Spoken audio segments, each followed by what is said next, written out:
Sono il tuo schiavo. Ordina e spacco tutto. Bravo, così mi piaci.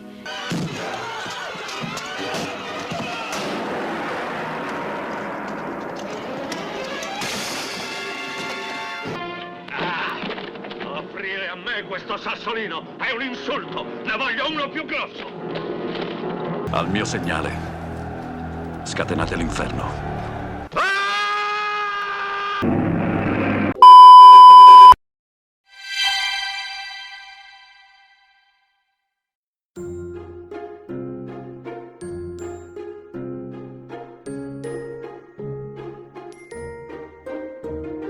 Tutto cominciò con Cabiria. Cabiria è un film muto del 1914 diretto da Giovanni Pastrone, che era uno dei primi impresari del cinema italiano. Cabiria è anche considerato uno dei primi colossal della storia del cinema. È anche stato il primo film a essere proiettato alla Casa Bianca. Era nato con un grande investimento di soldi, 1 milione di lire, mentre al tempo il costo medio di un film era di solo 50.000 lire. Questi soldi erano serviti anche per pagare uno sceneggiatore famoso, ovvero Gabriele D'Annunzio, che accettò per ripagare qualche debito e che scrisse i testi che comparivano tra una scena e l'altra, perché si usava così nei film muti.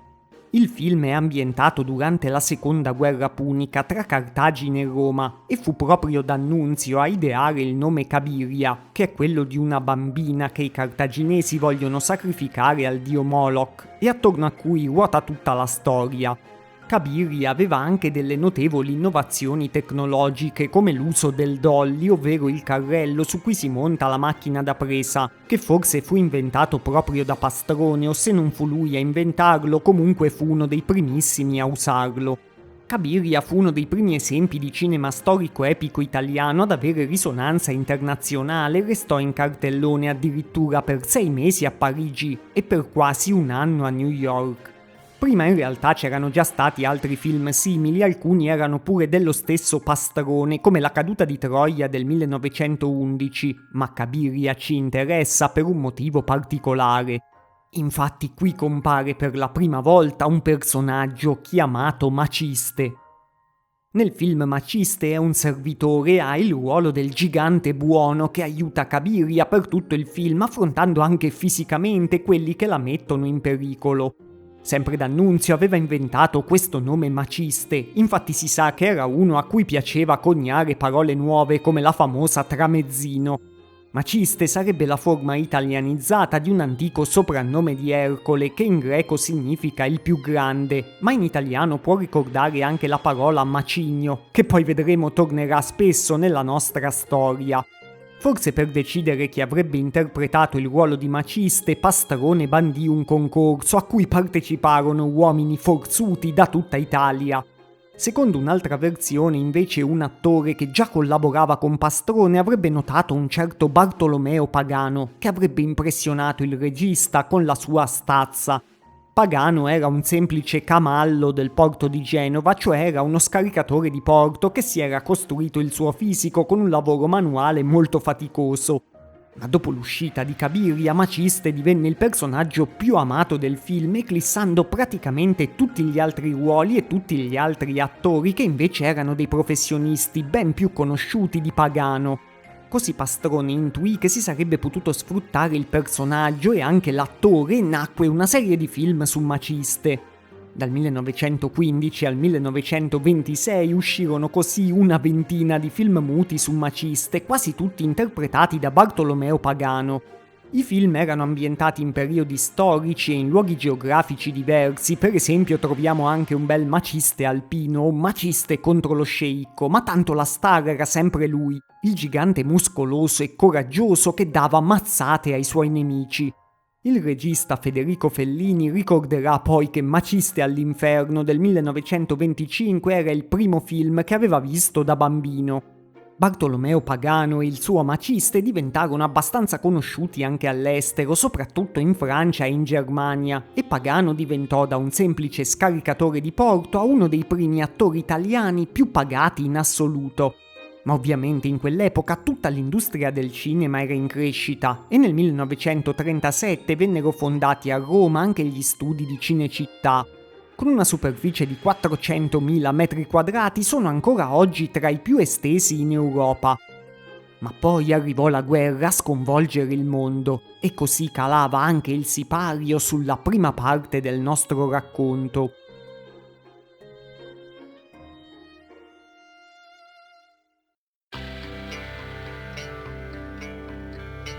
Quando la guerra finì, il vento di ripresa soffiò anche sugli studi di Cinecittà. Gli americani intravidero subito i vantaggi di girare lì dei film storici e avventurosi, infatti in Italia le comparse costavano molto meno. C'erano già degli ottimi tecnici a disposizione, le tariffe sindacali erano più basse di quelle degli studios hollywoodiani o del tutto inesistenti. Insomma, era un bel Far West, tutto da esplorare. Così la Metro-Goldwyn-Mayer decise di girare a Cinecittà il film Quo Vadis del 1951, un film stavolta consonoro e interamente a colori. In realtà lo stesso Quo Vadis era già uscito 3 volte all'epoca del cinema muto, quindi era un remake, e nel 1913 era uscito anche in una versione dove aveva lavorato alla fotografia Eugenio Bava, che è il capostipite di una famiglia di registi italiani che arriva fino a oggi. Comunque Quo Vadis era una grande produzione americana ambientata nell'antica Roma con costumi meravigliosi e set imponenti costruiti per l'occasione. Ci parteciparono addirittura da giovani come comparse delle persone che poi sarebbero diventate attori famosissimi. Per esempio ci lavorarono come comparse Sophia Loren o Bud Spencer, che faceva una guardia pretoriana. Addirittura Christopher Lee, ovvero Saruman del Signore degli Anelli, era una comparsa in questo film come cocchiere di un carro, ma tanto se nominate un film epico, storico o fantastico, le possibilità di trovarci Christopher Lee sono sempre altissime. Eppure tra gli aiuti registi non mancavano le future star, infatti un aiuto regista di Quo Vadis fu anche un appena 22enne Sergio Leone, e lui sarà poi fondamentale per la nostra storia. Sergio Leone parteciperà come regista della seconda unità anche al famoso Ben-Hur, mentre Mario Bava, ovvero il figlio di Eugenio Bava, codiresse delle scene nel film epico Ulisse del 1954 con Kirk Douglas. Poi anche Mario Bava diventerà un regista conosciuto. Film come Quo Vadis e Ulisse furono dei grandissimi successi in Italia, ma soprattutto all'estero, e tantissime maestranze italiane tra registi, tecnici e attori avevano lavorato in prima persona alla realizzazione di questi film. Così, mentre Cinecittà veniva soprannominata la Hollywood sul Tevere, a molti di questi venne in mente che avrebbero potuto sfruttare loro stessi il successo del filone, senza per forza l'investimento dei giganteschi capitali americani. L'idea più fortunata venne a un certo Pietro Francisci, che era stato già un regista di corti e documentari, ma era stato attivamente coinvolto anche nell'ondata di colossal americani. Francisci voleva cavalcare il successo di film con un eroe principale come Ulisse, ma voleva un personaggio centrale, forte e muscoloso. Del resto lui sicuramente si ricordava il maciste degli anni '20 e anche in Quo Vadis compariva un personaggio forzuto di nome Uxus. Pare che poi sua figlia stesse guardando un film chiamato Atena e le sette sorelle del 1954 e in questo film avesse notato un certo Steve Reeves. Reeves era un bodybuilder che aveva vinto il titolo di Mister America e di Mister Universo e questo lo aveva aiutato a debuttare nel cinema, anche se era già comparso in un film di Ed Wood famoso come il peggior regista di tutti i tempi. Comunque Francisci accolse il suggerimento della figlia e ingaggiò Reeves per girare Le fatiche di Ercole, un film che avrebbe fatto leva non troppo sulla trama ma soprattutto sulla fisicità esplosiva dell'attore.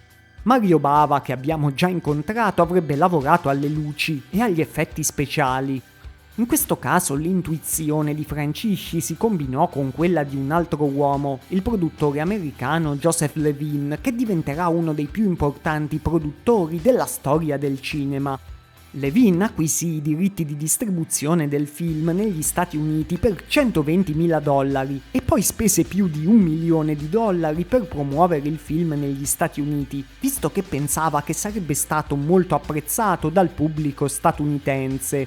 Il film così uscì in America all'Hippodrome Theater di Baltimora il 26 giugno del 1959.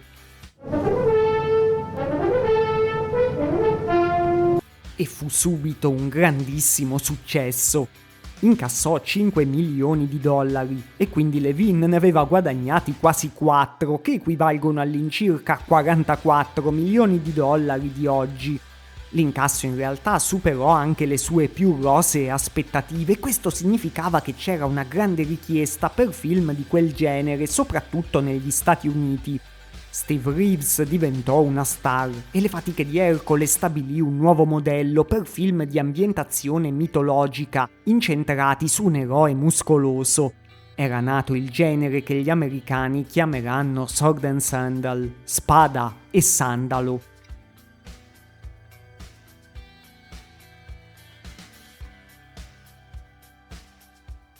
Con l'uscita delle fatiche di Ercole a Cinecittà si accorsero subito di aver trovato l'oro in casa e quindi iniziarono a mettere in cantiere tanti altri film simili. Forse anche un po' troppi, come vedremo dopo. Tenendo limitati i costi di produzione si potevano fare grandissimi guadagni, soprattutto con la distribuzione all'estero, visto che il genere piaceva agli statunitensi e potenzialmente poteva penetrare i mercati di tutto il mondo. Anche per questo servivano delle trame semplici, dei personaggi riconoscibili e soprattutto serviva lui, l'eroe muscoloso che può dare dimostrazione della sua forza. In pochissimo tempo vennero imbastiti progetti per tantissimi film ambientati in una generica antichità mitologica.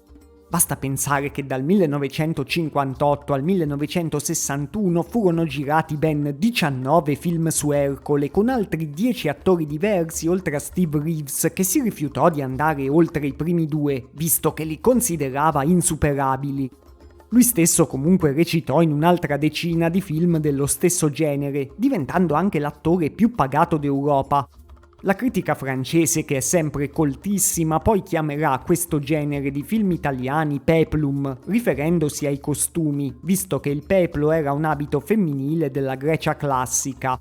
Sergio Leone invece molto più prosaicamente li chiamava solo sandaloni. Dopo il successo di Ercole, i registi italiani cercarono altri personaggi muscolosi simili a lui da poter utilizzare soprattutto per il lancio nel mercato interno, ovvero quello italiano. Servivano altri eroi o semidei dalla forza sovrumana e dal cuore puro.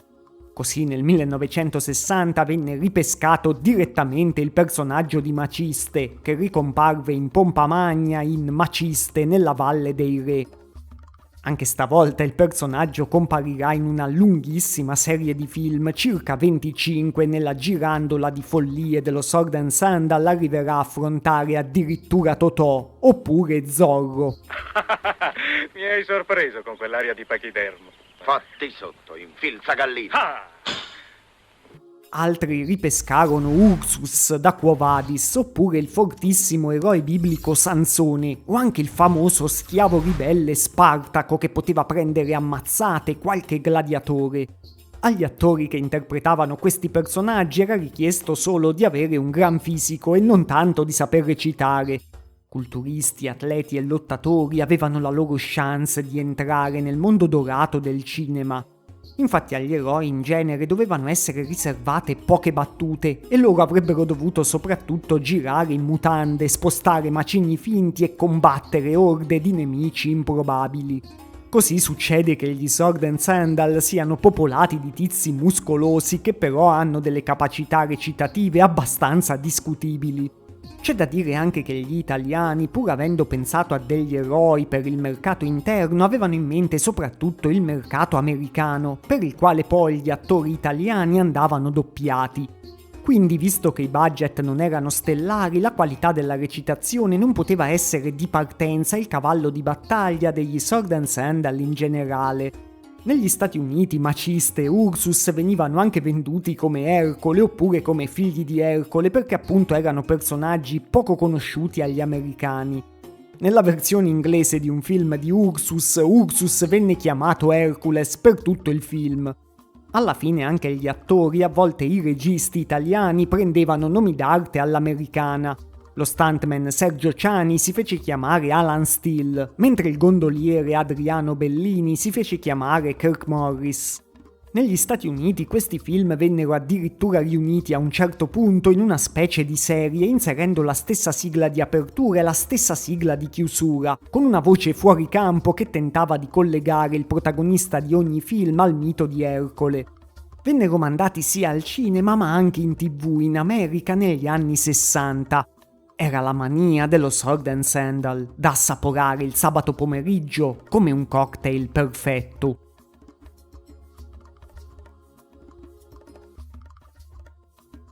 E il primo ingrediente di questo cocktail, oltre agli eroi pompati, erano delle trame semplici e prevedibili che però a volte venivano condite con avventure mirabolanti. Nella più tradizionale delle strutture narrative, di solito l'eroe forzuto e puro di cuore era chiamato a ristabilire l'ordine. Per farlo doveva sconfiggere un re tirannico oppure salvare una principessa o anche uccidere un mostro. O magari poteva fare anche tutte e tre le cose insieme, con in mezzo altri strani incontri a piacere del regista, tipo pirati o ogni forma di civiltà pseudo-barbare, dalla Mongolia agli Incas. Di solito l'antagonista era quello che aveva più battute e che costruiva la parte dialogata del film, tessendo trame per accrescere il suo potere oppure facendo sfoggio del suo sadismo contro l'eroe o contro la povera principessa di turno. Questi ruoli venivano assegnati quasi sempre a degli attori del teatro italiano, che erano anche i migliori nella recitazione nel cast di questi film, se non praticamente gli unici a saper davvero recitare. Per quanto i film però tentassero di essere seri e solenni, questi cattivi semplicistici finivano per diventare delle macchiette. Negli Stati Uniti non aiutava tanto neanche il fatto che spesso venissero doppiati con voci assurde e inadatte. Le complesse macchinazioni di questi cattivi si risolvevano sempre in un nulla di fatto, con uno scontro finale a scazzottate tra l'eroe e l'antagonista o i suoi scagnozzi. Come l'eroe, anche le figure femminili dovevano attirare il pubblico soprattutto per i loro corpi e interpretavano personaggi a dir poco stereotipati. Di solito erano il vero amore dell'eroe, con il ruolo anche di damigella da salvare, oppure erano delle regine malvagie che cercavano di ingannare e sottomettere l'eroe. Per questo ruolo andavano alla grande anche figure storiche di donne seducenti come Messalina, Cleopatra o qualunque regina egizia potenzialmente esperta di sortilegi, alle quali venivano anche date delle linee di dialogo abbastanza discutibili. Un masso che nemmeno 100 uomini avrebbero smosso, lui da solo l'ha fatto precipitare su di noi. È giovane? Spesso gli Sword and Sandal includevano anche delle scene con delle ballerine e delle danzatrici esotiche e orientaleggianti, con il piccolo problema che queste scene in alcuni film durano anche 2 minuti o addirittura 5 minuti di seguito. Capisco bene lo scopo che avevano in mente i registi, ma a volte, quando è troppo, è troppo. Le coppe ricolme di vino liberamente circolano fra le donne, ed esse folli si abbandonano a riti orgiastici, ma più onorando Venere che Bacco. Abbandonati alla dolcezza di questa musica, al profumo di questa notte orientale, al profumo del vizio, della lussuria, delle orge. Anche un bel po' di animali esotici erano un bell'ingrediente per arricchire il tutto. Oltre a tanti cavalli e a qualche elefante, la fissa era soprattutto con leopardi e leoni vari, probabilmente perché il leone di Nemea è uno dei nemici di Ercole nel mito, e lo scontro con il leone compariva già nel film del 58. Tra l'altro si dice che il leone di quel film fosse scappato dalla gabbia e fosse arrivato nella piazza di Prato dove si stavano girando le riprese. Comunque la fissa con i leoni era talmente grande che c'è un intero film incentrato su di loro, Ursus nella Valle dei Leoni. Altri must erano le sabbie mobili o mostri il cui risultato visivo è abbastanza discutibile. Come curiosità, sempre nel primo Ercole del 58 il ruggito del mostro era stato addirittura preso pari pari dal film di Godzilla del 1954.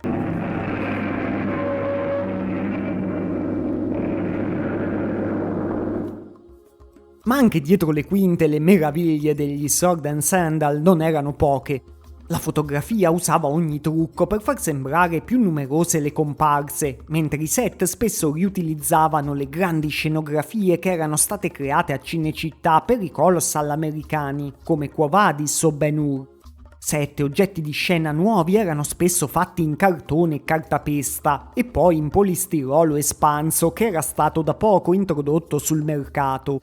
Da questo gli Sword and Sandal sono rimasti famosi proprio per il fatto che gli attori super muscolosi facevano finta di spostare macigni e colonne greche con grandissimo sforzo, ma in realtà questi erano tutti oggetti leggerissimi.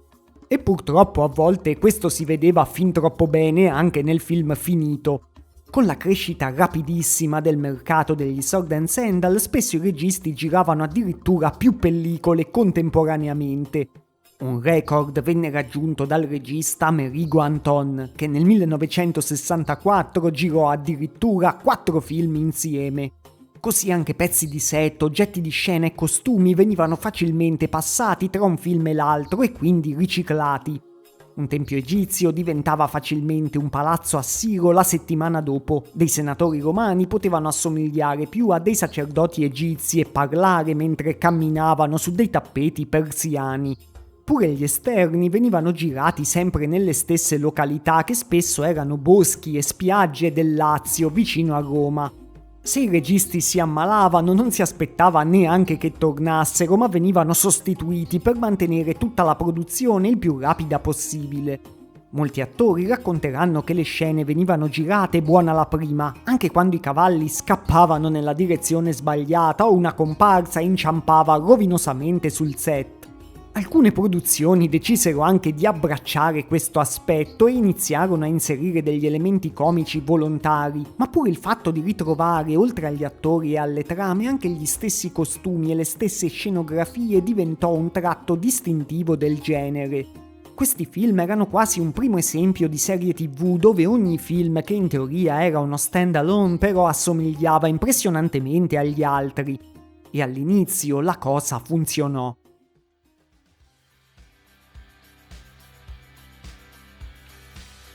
Ma alla fine la ripetitività era troppa e saturò rapidamente la domanda del mercato. Infatti in circa 5 anni uscirono decine di Sword and Sandal italiani e mentre i budget e i valori produttivi dei primi non erano molto lontani dallo standard dell'epoca, pian piano i soldi, l'impegno e le idee andarono calando.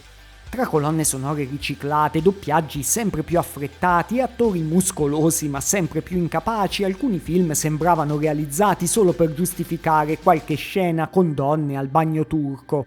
Quindi si giunse a una fase di saturazione dove nell'arco di un anno potevano uscire fino a 10 film di questo genere, insomma tipo i video fatti interamente con l'AI al giorno d'oggi. 2 film più di tutti sono un emblema delle derive dello Sword and Sandal. Il primo è Ercole, Sansone, Maciste e Ursus gli Invincibili del 1964. Come si capisce già dal titolo era un po' il delirio finale del genere. 4 eroi mitici nello stesso film impegnati in imprese e lotte ridicole e confusionarie. Il secondo è La sfida dei giganti del 1965, che era stato realizzato con tantissime scene di repertorio tratte principalmente da un altro film, Ercole alla conquista di Atlantide. Le sequenze riciclate c'erano sempre state in questi film, soprattutto le scene di massa che erano le più costose da girare, ma qui la scelta del riutilizzo era stata fatta consapevolmente per un prodotto senza nessuna pretesa che gli stessi produttori guardavano con autoironia.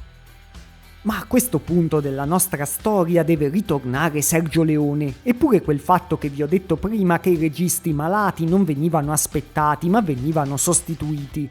Nel 1959 un regista che era un po' in là con gli anni, cioè Mario Bonnard, si ammalò e lasciò il set degli ultimi giorni di Pompei, che manco a dirlo era uno Sword and Sandal con Steve Reeves. Questo diede però l'occasione di sostituirlo al suo aiuto regista, che era proprio Sergio Leone, anche se lui racconterà poi che Bonnard in realtà voleva andare a dirigere un film con Alberto Sordi. Quindi Leone si beccò la regia di un bello Sword and Sandal con Reeves, di cui non aveva certo una grande stima. Ci comunicò che aveva scritturato Steve Reeves, che era questa specie di armadio a due ante, senza proprio un filo di pensiero. Dopo questa esperienza Leone diresse anche Il Colosso di Rodi del 1961, che viene considerato il primo film completamente suo. Anche questo è uno Sword and Sandal, ma Leone dirà sempre di aver lavorato a questi film perché sostanzialmente gli davano da mangiare, ma lui li trovava abbastanza ridicoli. Infatti abbiamo già visto che li chiamava sandaloni. Proverà anche a inserire consapevolmente degli elementi autoironici in quelli diretti da lui, e alla fine, dopo Il Colosso di Rodi, rifiuterà anche tantissime offerte per film Sword and Sandal, tra cui quella di realizzare l'ennesimo film su maciste. Nel 1963 però venne consigliato a Sergio Leone di andare a vedere un film, La sfida del samurai, che era un film giapponese del famoso regista Akira Kurosawa. Leone apprezzò tantissimo la trama e la messa in scena e decise di adattare la storia in uno scenario western. Uscì così nel 1964 per un pugno di dollari, che si rivelò un grandissimo successo prima in Italia e poi anche all'estero. Leone ancora non poteva saperlo del tutto, ma con questa mossa aveva mandato in soffitta gli Sword and Sandal, rimpiazzandoli con un nuovo genere, il famoso spaghetti western.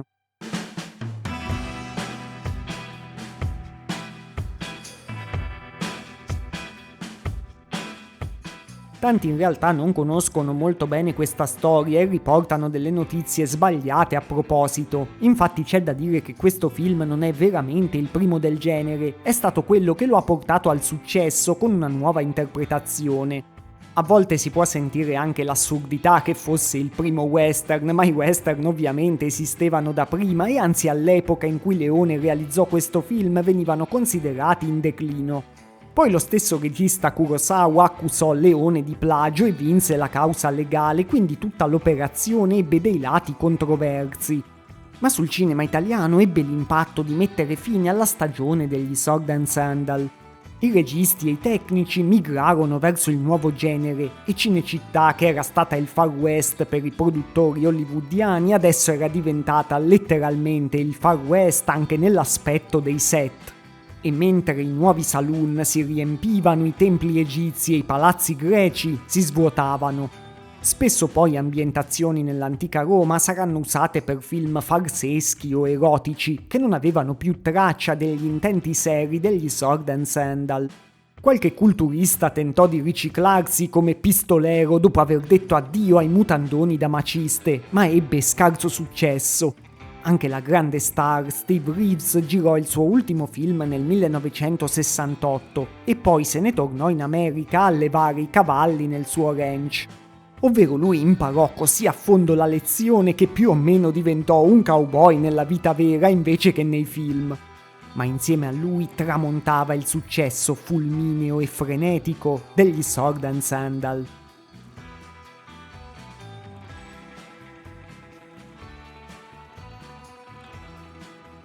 Volendo si può considerare come un omaggio agli Sword and Sandal il film Conan il Barbaro del 1982. Pure qui tutto è incentrato su un eroe muscoloso, sempre il Mr. Olympia Arnold Schwarzenegger, e sia la trama che l'estetica rimandano a quelle dello Sword and Sandal. Anche se qui tutto è più cupo e più incentrato sul fantastico, infatti il film è anche quello che definisce l'ondata dark fantasy degli anni '80. Secondo alcuni la scena in cui Conan, fatto schiavo, spinge la ruota sarebbe addirittura un omaggio diretto alla stessa scena che compare in diversi film con maciste. In Italia soprattutto vari registi horror provarono a cavalcare il successo di Conan sempre per proporre dei prodotti appetibili per un pubblico internazionale.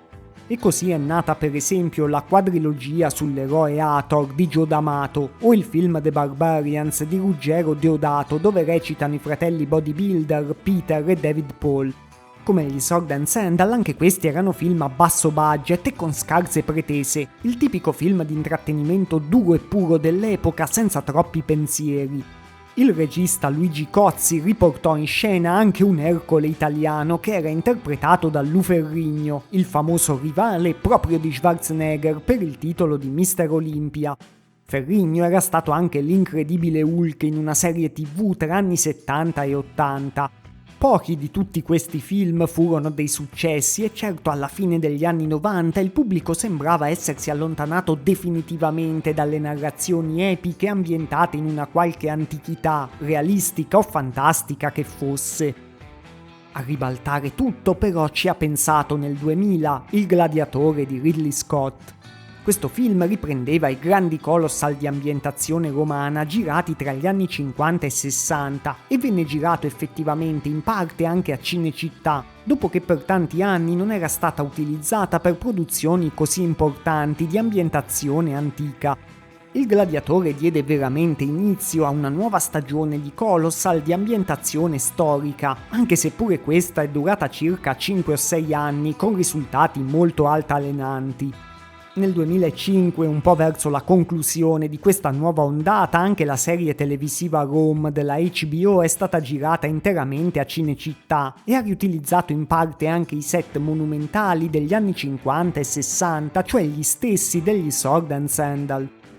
Nel frattempo l'attenzione delle produzioni sembra essersi spostata su franchise e sequel di ambientazione completamente diversa, mentre i film ambientati nell'antichità sono diventati degli eventi rarissimi. Qualcuno propone che richiedano dei budget troppo alti da investire in ricerca e in storie che non si è sicuri che possano funzionare e che magari possono anche andare a toccare delle corde sensibili, in un mercato sempre più globale. Un articolo del Guardian si domanda se sarà l'Odissea di Christopher Nolan in uscita nel 2026 a rivitalizzare il genere, ma noi ancora non possiamo saperlo. Oggi molti film Sword and Sandal sono diventati dei cult e anche se noi ci abbiamo giustamente riso sopra, probabilmente non tutto era davvero da buttare. Sì, per gli standard di oggi sono film trash e con ritmi molto lenti, però per esempio vedere gli attori interagire con animali veri è una medicina per degli occhi abituati al cinema di oggi. Oggi la lotta tra Ercole e il leone sarebbe in realtà la lotta tra Ercole e un pupazzo verde poi sostituito in CGI. Anche tutti quei famosi scenari di cartapesta non so se siano veramente peggio degli scenari ricreati oggi completamente in CGI che sembrano altrettanto finti. In mezzo ai suoi pregi e ai suoi tanti difetti, con le sue trame semplici e i suoi personaggi facilmente riconoscibili, circa 60 anni fa questo cinema italiano di ambientazione mitologica aveva conquistato i gusti degli americani e era stato apprezzato in tutto il mondo. E forse c'è qualcosa da riscoprire nascosto proprio dietro a enormi massi di cartapesta, e Maciste e Ercole possono aiutarci a spostarli.